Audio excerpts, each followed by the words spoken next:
Kembali lagi dengan Teacher Teti. Apa kabar semuanya anak-anak teacher? Teacher Teti berharap kalian semua dalam keadaan baik. Demikian juga dengan orang tua ya. Semuanya dalam keadaan sehat dan baik serta siap belajar. Nah, untuk hari ini kita kembali belajar tematik, yaitu tema 8 daerah tempat tinggalku. Subtema 1, pembelajaran 5 dan 6. Akan tetapi sebelum kita memulai pembelajaran kita, alangkah lebih baiknya kita berdoa dulu. Mari kita berdoa. Terima kasih Tuhan buat kesempatan yang sudah Engkau berikan kepada kami untuk membentuk diri kami untuk menjadi manusia yang lebih berguna. Tuhan Yesus yang bertata dalam kerajaan surga, kami hendak memulai pembelajaran kami. Tuhan kiranya memberkati kami supaya kami dapat memahami pelajaran kami hari ini. Di dalam nama anakmu Yesus Kristus, kami berdoa dan menyerahkan hidup kami. Amin. Adapun tujuan pembelajaran kita hari ini adalah yang pertama, menjelaskan manfaat keragaman karakteristik individu dalam kehidupan sehari-hari. Yang kedua, menjelaskan tokoh-tokoh yang terdapat pada teks cerita fiksi. Lalu yang ketiga, menyanyikan lagu dengan memperhatikan tempo dan tinggi rendah nada. Nina memiliki tetangga bernama Ola. Ola dan keluarganya sudah lama menetap di Jakarta sejak Ola berumur 1 tahun. Sebelum tinggal di Jakarta, Ola dan keluarganya menetap di Gorontalo, Sulawesi Utara. Nah, anak-anak teacher, di sini teacher Teti menyajikan peta Pulau Sulawesi. Ayo, coba kamu cari di mana letak Gorontalo tersebut. Ya, betul sekali, di sebelah sini. Anak-anak teacher Teti bisa juga mencari peta, kemudian kamu mencari kampung halaman kamu dan beri tandanya. Nina dan teman-teman di lingkungan rumahnya memiliki kegemaran yang beragam. Misalnya, Nina gemar membaca buku. Berbeda dengan Ola, ia memiliki kegemaran menggambar, sedangkan Saskia memiliki kegemaran mengoleksi boneka. Meskipun memiliki kegemaran yang berbeda-beda, mereka tetap bermain bersama dengan rukun. Perbedaan kegemaran antara Nina dan teman-temannya merupakan salah satu contoh keragaman karakteristik. Ada orang yang memiliki kegemaran yang sama, ada pula yang memiliki kegemaran yang berbeda. Perbedaan ini harus disikapi dengan saling toleransi agar terwujud kerukunan dalam kehidupan. Salah satu keragaman karakteristik adalah keragaman bakat. Bakat merupakan kemampuan khusus yang dibawa sejak lahir ya. Kemampuan tersebut akan berkembang dengan baik apabila mendapatkan perlakuan yang tepat. Contohnya, Ola memiliki kegemaran menggambar karena Ola berbakat dalam menggambar. Untuk mengasah bakatnya, Ola terus berlatih menggambar. Dengan bakat dan ketekunannya, Ola selalu menjuarai perlombaan menggambar. Nah, anak-anak teacher juga demikian. Jika anak-anak teacher punya bakat, anak-anak teacher harus tekun berlatih. Pada pembelajaran sebelumnya, kamu telah mempelajari karakteristik individu yang berupa keragaman fisik dan kegemaran di lingkungan keluarga. Sekarang, mari kita pelajari keragaman sifat individu. Anak-anak teacher, amatilah gambar berikut. Identifikasi keragaman sifat individu berdasarkan gambar berikut. Tuliskan jawabanmu di bawah gambar. Nah, di sini Teacher Teti sajikan ada 5 gambar. Mari kita identifikasi bersama-sama ya, bagaimana karakter anak pada setiap gambar. Coba pertama lihat, ada seorang anak menyapu rumahnya, ya. Nah, di sini seorang anak tersebut memiliki sifat yang rajin. Lalu gambar yang kedua, sudah jam 9 malam, dia masih nonton televisi, tidak mau belajar. Berarti anak ini memiliki sifat ya pemalas.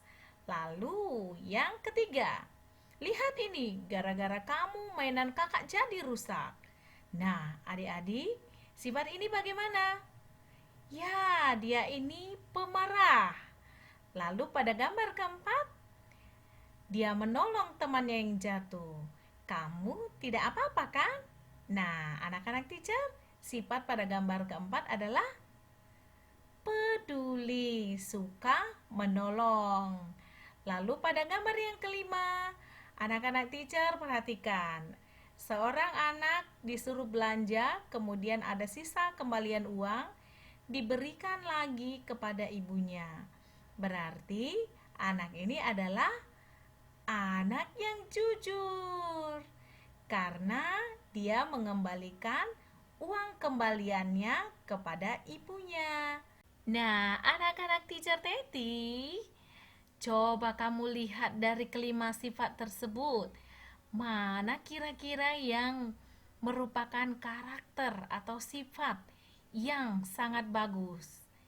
Ya, tentu saja rajin, kemudian peduli, suka menolong, lalu jujur. Nah, kalau ada di antara anak teacher masih suka marah-marah dan malas, ayo dirubah ya nak ya. Jangan tetap menjadi pemalas, jangan tetap menjadi orang yang pemarah, ya. Tapi harus memiliki sifat yang sabar. Jangan gampang marah.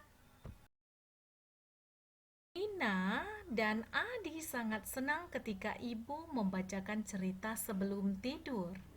Cara ibu membacakan cerita sangat menarik. Ibu memang sangat berbakat dalam membacakan cerita.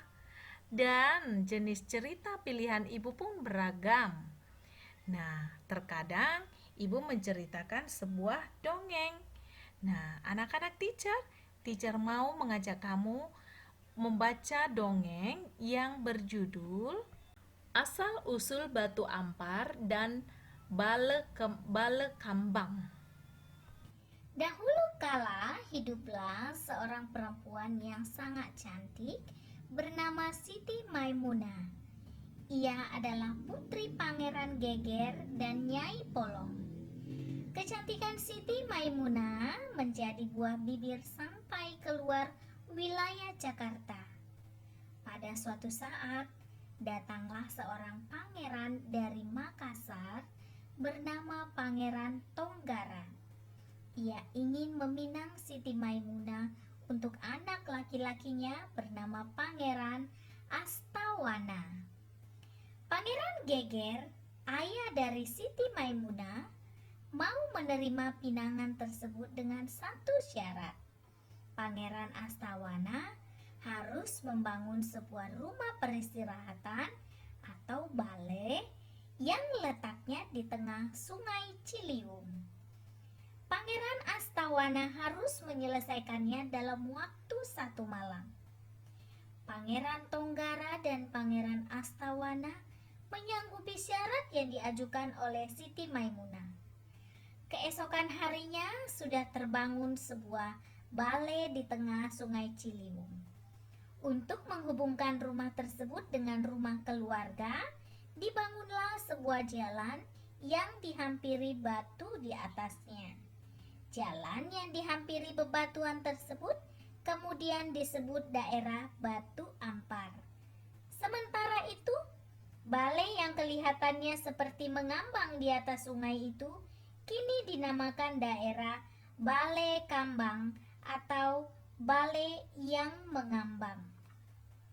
Nah, anak-anak teacher, kita akan menjawab beberapa pertanyaan ya berdasarkan cerita asal-usul Batu Ampar dan Balai Kambang ya. Kita mulai dari nomor 1 ya. Termasuk ke dalam jenis cerita apakah cerita asal-usul Batu Ampar dan Balai Kambang?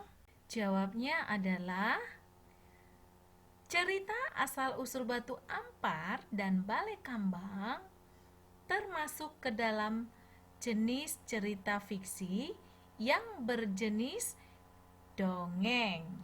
Nah, cerita fiksi ini artinya adalah cerita yang bukan nyata, ya.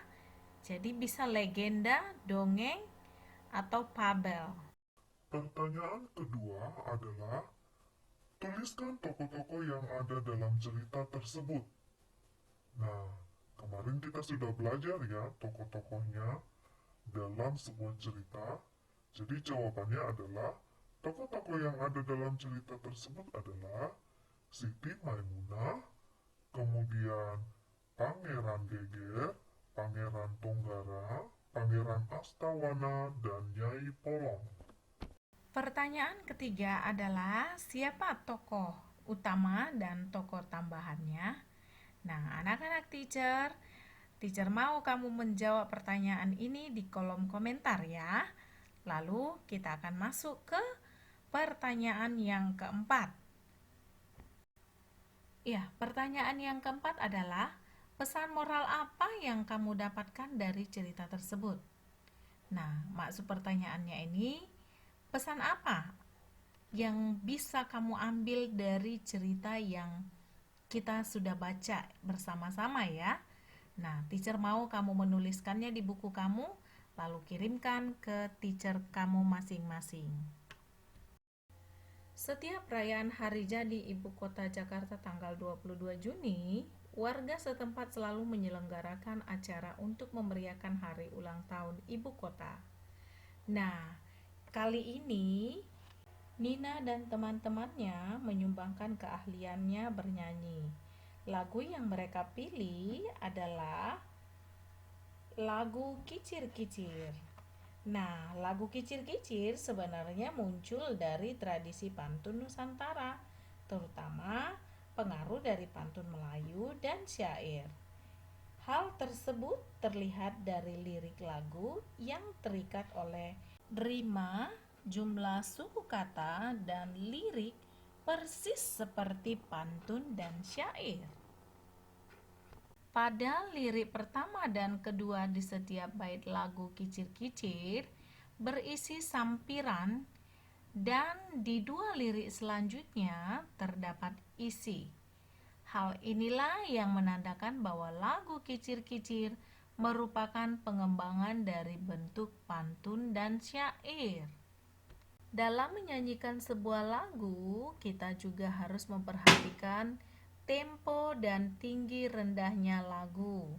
Nah, pembelajaran sebelumnya kamu sudah belajar mengenai tempo kan? Nah, tempo adalah cepat atau lambatnya sebuah musik dimainkan. Secara garis besar, tempo ada 3 macam atau 3 jenis ya. Antara lain tempo cepat, tempo sedang, tempo lambat. Tempo lambat contohnya adalah lento ya, dimana temponya berada antara 56 sampai 58 mm. Lalu yang kedua ada tempo sedang, contohnya andante, yaitu seperti orang berjalan. Temponya berkisar antara 72 sampai 76 mm. Lalu yang ketiga, tempo cepat, contohnya allegro, cepat, hidup, dan riang. Temponya 132 sampai 138 mm. Oke, anak-anak teacher Teti, demikian pembelajaran kita hari ini untuk tematik tema H, daerah tempat tinggalku. Subtema 1 pembelajaran 5 dan 6. Teacher Teti berharap video pembelajaran kita hari ini sangat bermanfaat bagi kamu ya. Nah, anak-anak teacher, kita satukan hati, kita berdoa. Terima kasih Tuhan buat penyertaan-Mu sepanjang pembelajaran ini Tuhan. Kami sudah Engkau sertai. Engkau bimbing Tuhan supaya kami tetap senantiasa bersandar kepada Engkau. Tuhan Yesus yang baik, sebentar kami akan melanjutkan aktivitas kami. Tuhan kiranya tetap menyertai kami, tetap memberkati kami dimanapun kami berada. Dalam nama anak-Mu Yesus Kristus kami berdoa dan mengucap syukur. Amin. Oke anak-anak teacher, penugasan kita dari pembelajaran 5 dan 6 yang tadi yang teacher suruh kamu kirimkan satu soal, yaitu pesan moral, kemudian menjawab di kolom komentar ya. Nah, di sini teacher Teti membuatkan penugasan yang tertinggal di tema H, harusnya kemarin ya, harusnya kemarin. Nah, kamu kerjakan halaman 14 nomor 2 dan 3 ya, segera dikirimkan ke main teacher kamu supaya nilai kamu ada. Oke? Baiklah anak-anak teacher, bye bye, see you next time, stay healthy, God bless you.